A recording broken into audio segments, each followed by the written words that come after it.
하나님의 말씀 가운데 나아오신 모든 미랄의 성도님들을 주님의 이름으로 축복합니다. 오늘 우리에게 주시는 하나님 말씀이 우리 모두에게 놀라운 능력이 되는 귀한 하루 되시기를 간절히 원합니다. 오늘 말씀은 사도행전 28장 11절에서 22절 말씀입니다. 석 달 뒤에 우리는 그 섬에서 겨울을 난 디오스코로라는 이름이 붙은 알렉산드리아 배를 타고 떠났다. 우리는 수라구사에 입항하여 사흘 동안 머물고 그곳을 떠나 빙 돌아서 레기온에 다다랐다. 그런데 하루가 지나자 남풍이 불어왔으므로 우리는 이틀 만에 보디올에 이르렀다. 우리는 거기서 신도들을 만나서 그들의 초청을 받고 이래 동안 함께 지냈다. 그런 다음에 드디어 우리는 로마로 갔다.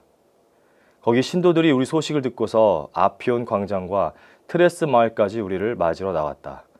바울은 그들을 보고 하나님께 감사를 드리고 용기를 얻었다. 우리가 로마에 들어갔을 때에 바울은 그를 지키는 병사 한 사람과 함께 따로 지내도 된다는 허락을 받았다. 사흘 뒤에 바울은 그곳 유대인 지도자들을 불러 모았다. 그들이 모였을 때 바울은 이렇게 말하였다. 동포 여러분, 나는 우리 결례와 조상들이 전하여준 풍속을 거스리는 일을 한 적이 없습니다. 그런데도 나는 죄수가 되어서 예루살렘에서 로마 사람의 손에 넘겨졌습니다. 로마 사람은 나를 신문하여 보았으나 사형에 처할 만한 아무런 근거가 없으므로 나를 놓아주려고 하였습니다. 그러나 유대 사람이 반대하는 바람에 하는 수 없이 내가 황제에게 상소한 것입니다. 나는 절대로 내 민족을 고발하려는 것이 아니었습니다. 이런 까닭으로 나는 여러분을 뵙고 말씀드리려고 여러분을 오시라고 청한 것입니다. 내가 이렇게 쇠사슬에 매여 있는 것은 이스라엘의 소망 때문입니다. 그들이 바울에게 말하였다. 우리는 아직 유대로부터 당신에 관한 편지를 받은 일도 없고 동포를 가운데서 아무도 여기에 와서 당신에 대하여 나쁘게 말하거나 소문을 낸 일이 없습니다. 우리는 당신에게서 당신의 생각을 들어보고 싶습니다. 이 종파에 대하여 우리가 아는 것은 어디서나 이 종파를 반대하는 소리가 높다는 것입니다. 우리는 살면서 여러 가지 문제들과 어려움들을 만나게 됩니다. 동일한 어려움 앞에서 어떻게 반응하는지는 다 다릅니다. 그 어려움 앞에 낙심하거나 또는 그 어려움을 극복하거나 둘 중 하나겠죠. 그리고 그 선택은 우리에게 달려 있습니다. 문제에 집중하거나 아니면 그 문제보다 크신 하나님께 집중하거나 둘 중 하나를 선택하게 됩니다. 바울은 로마로 이송 중에 바다에서 폭풍을 만납니다. 유로굴로라는 폭풍을 만나서 포류하게 되죠.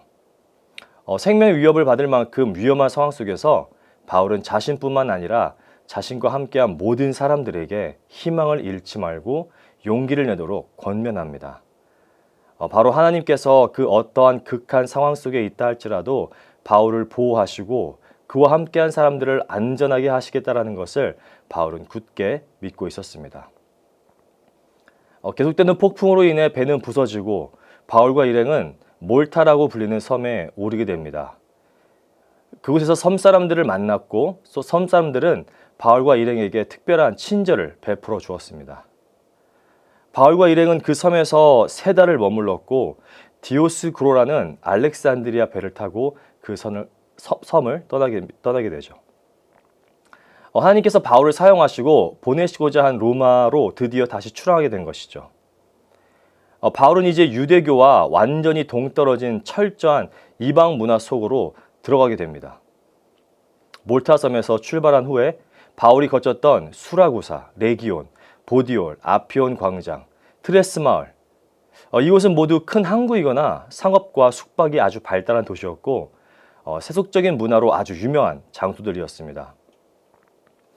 그런데 예루살렘에서 소위 경건한 유대인들에게는 배척을 받았던 바울이 보디올과 로마의 성도들에게는 또 환대를 받게 됩니다. 14절입니다.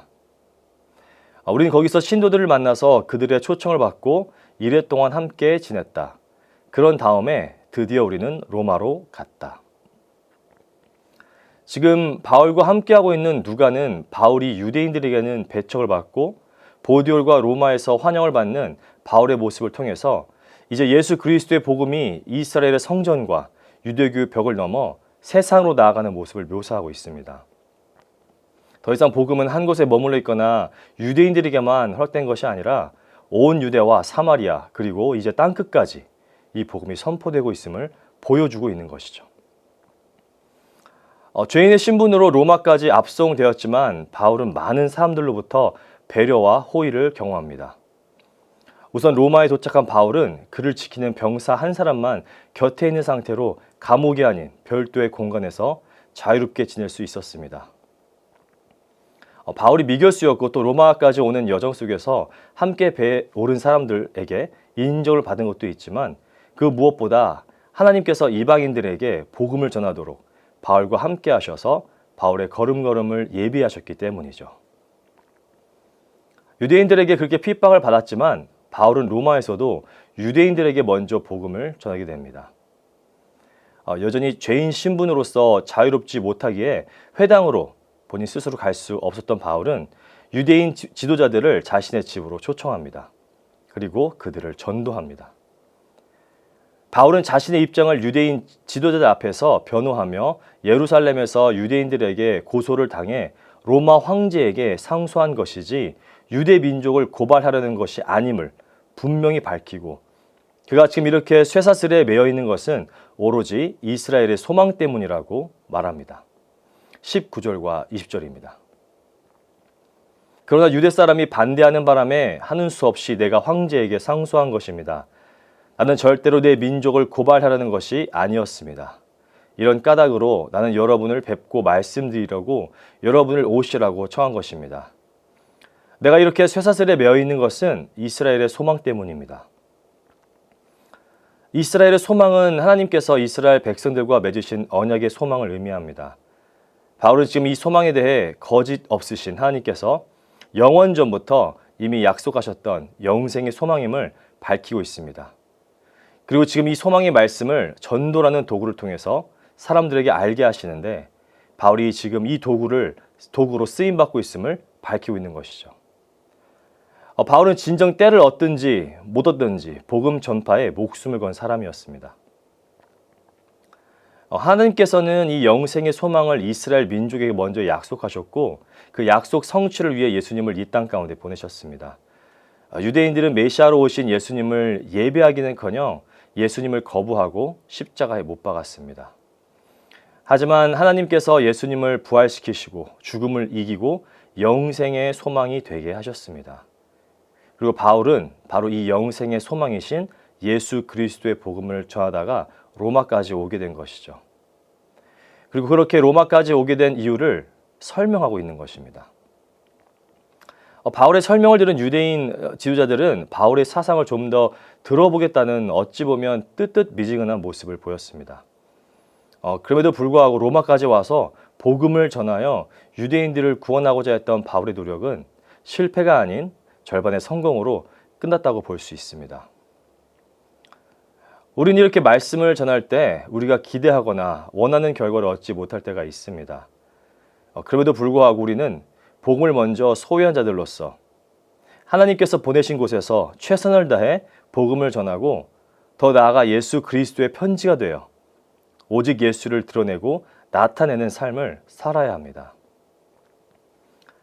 사랑하는 우리 미랄의 성도 여러분, 바울이 힘든 상황 속에서 복음을 힘있게 전할 수 있었던 이유는 먼저는 하나님의 인도하심과 보호하심이 있었고 많은 동력자들과 또 공동체의 도움이 있었기에 가능했습니다. 우리 또한 공동체로서 서로 돕고 복음을 힘있게 전할 수 있는 그런 마음 공동체로서 성장할 수 있기를 주님의 이름으로 축원합니다. 기도하시겠습니다. 사랑의 하나님 아버지 감사합니다. 오늘도 우리에게 새로운 하루를 허락하시고 말씀으로 하루를 시작해 하시니 참으로 감사합니다. 오늘 함께 나눈 말씀을 통해서 우리 모든 미랄의 성도들이 하나님의 음성을 듣고 반응하는 귀한 하루가 되게 하여 주옵소서. 우리에게 성령의 충만함을 허락해 주셔서 오직 하나님의 임재하심을 사모하며 나아가는 우리 모두가 되게 하여 주시기를 간절히 기도합니다. 모든 것이 주님의 은혜이며 모든 것이 하나님께로부터 왔음을 고백하고 그 하나님의 주권 앞에 겸손히 나아가게 하시고 예수 그리스도의 마음을 품게 하셔서 부드러운 마음, 새로운 마음을 통해 하나님께서 맡겨주신 사명들을 기쁨으로 감당케 하시고 우리 삶 가운데 늘 감사함이 넘치는 우리 모두의 삶이 되게 하여 주옵소서. 하나님을 깊이 사랑하고 내 이웃을 내 몸과 같이 사랑하는 우리 미랄의 성도들이 되게 하여 주시기를 간절히 기도합니다. 오늘 하루도 모든 것을 주님께 맡겨드립니다. 우리를 붙드시고 힘 더하여 주옵소서. 살아계신 예수 그리스도의 이름으로 기도드립니다. 아멘.